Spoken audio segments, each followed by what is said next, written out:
India Islamic cultural centre के election में ये पहला मौका है कि कोई गैर मुस्लिम उम्मीदवार सामने है और वो है एम आसिफ हबीब पैनल से शिवेंद्र तोमर जी जिनके वाबस्तगी अलीगढ़ मुस्लिम यूनिवर्सिटी से रही है और वहीं से आपने तालीम हासिल की है। सीधे तौर पर बात करते हैं। सबसे पहले तो आपको मुबारकबाद कि पहले गैर मुस्लिम उम्मीदवार के तौर पे इंडिया इस्लामिक कल्चरल सेंटर के इलेक्शन में आप किस्मत आजमाएंगे और उम्मीदवार की क्या कहना चाहेंगे इस पर? इसका बहुत बहुत शुक्रिया कि आपने इस बात को अच्छा समझा कि गैर मुस्लिम उम्मीदवार भी कोई है। रही बात इसकी कि गैर मुस्लिम इसमें और भी पहले होता तो अच्छा रहता, मगर ये आसिफ हबीब साहब का विज़न है, उनकी सोच है, उनकी फ़िलॉसफी है कि इंडिया इस्लामिक कल्चरल सेंटर में जो टीम आए और जो इसको चलाने का इंतज़ामिया तय हो, वो भी इसकी फ़िलॉसफी को, इसकी कल्चर को, सेंटर की कल्चर को रिप्रेजेंट करने वाला हो। और जब तक हम सब लोगों को साथ नहीं लेंगे तो इसका जो पूरा ऑब्जेक्टिव है, जो इसके एम्स एंड ऑब्जेक्टिव्स हैं, जो जिनके बारे में कहा जाता है पूरी सोसाइटी का वेलफेयर होगा, पूरे समाज का वेलफेयर होगा, और जब समाज का, सोसाइटी का वेलफेयर होता है तो देश का भी वेलफेयर होता है। तो इन सब चीज़ों पर जब काम होगा तो उसमें सभी लोगों का साथ आना बहुत ज़रूरी है। और जैसा कि कहा गया है कि हम इस इलाके में जहाँ हम रहते हैं, इस हमारे देश में गंगा जमुनी तहजीब बहुत अच्छा माना गया है और ये कहिए कि वो बैकबोन है हमारे समाज के।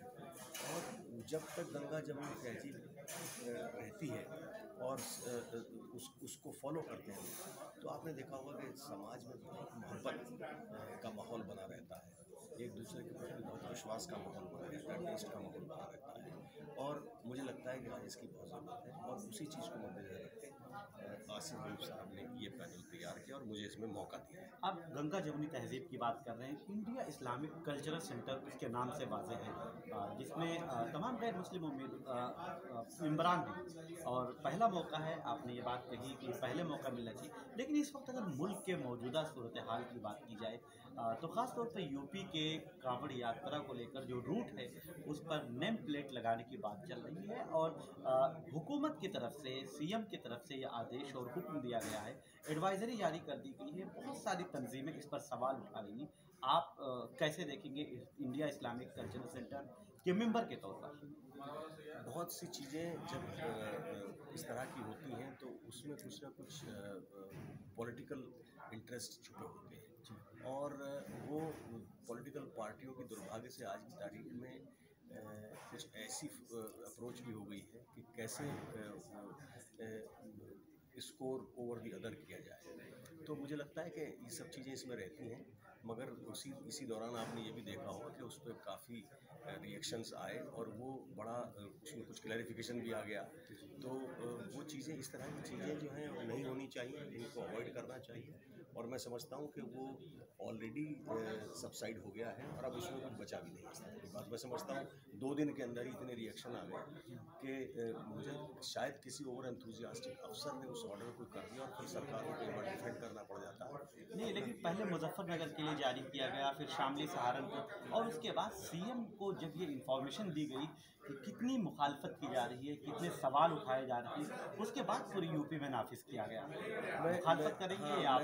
मैंने जो लास्ट देखा उसमें था कि साहब कई लोगों ने उसकी मुखालफत जी, की, जी, बहुत रिएक्शन सारे उस पे लोगों ने आया। मुखालफत की। हाँ, और उसके बाद का तो मुझे नहीं पता कि कुछ और क्या हो रहा है, बट मुझे लगा कि सबसाइड हो गई। 2 लोगों से बात हुई, क्या है कि नहीं साहब अब इसमें खास वो नहीं है। नहीं, अब तक वापस नहीं हुआ है। नहीं, वापस तो सरकार बहुत सारे फैसले ऐसे कर लेती है कि वापस लेने में दिक्कत होती है, मगर ये भी ज़रूर जब वो महसूस करते हैं कि हाँ इस पर आगे परसू ना किया जाए, तो मुझे लगता है ये वो वाली स्थिति है। कई बार क्या होता है, कोई ऐसा फैसला हो जाता है जो कि बड़ा अनपॉपुलर होता है, जो होना नहीं चाहिए, वो हो जाता है।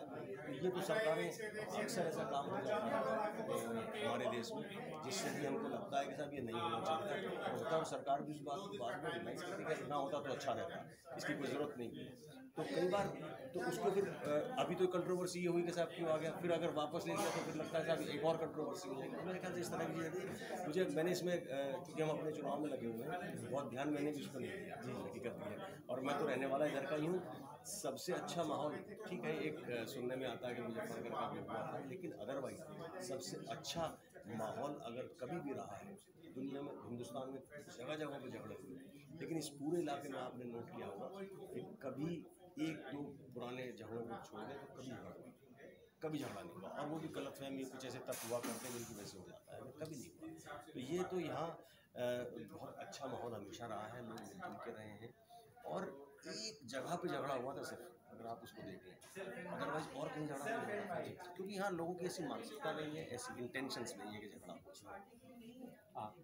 फिर मैं वहीं पर लौट के आऊँगा कि एज अ गैर मुस्लिम उम्मीदवार के तौर पर इमरान से आप क्या अपील करना चाहेंगे? देखिए, एक तो मैं बताऊँ आपको कि इमरान इतनी मोहब्बत मुझसे कि मैं बहुत सारे मेंबरों को नहीं जानता और वो मुझे नहीं जानता, लेकिन जब मैं उन्हें टेलीफोन करता हूँ तो वो कहते हैं हाँ, हमें ग्रुप से इधर से उधर से आपके बारे में पता कर लिया है और हम आपको मिलते हैं।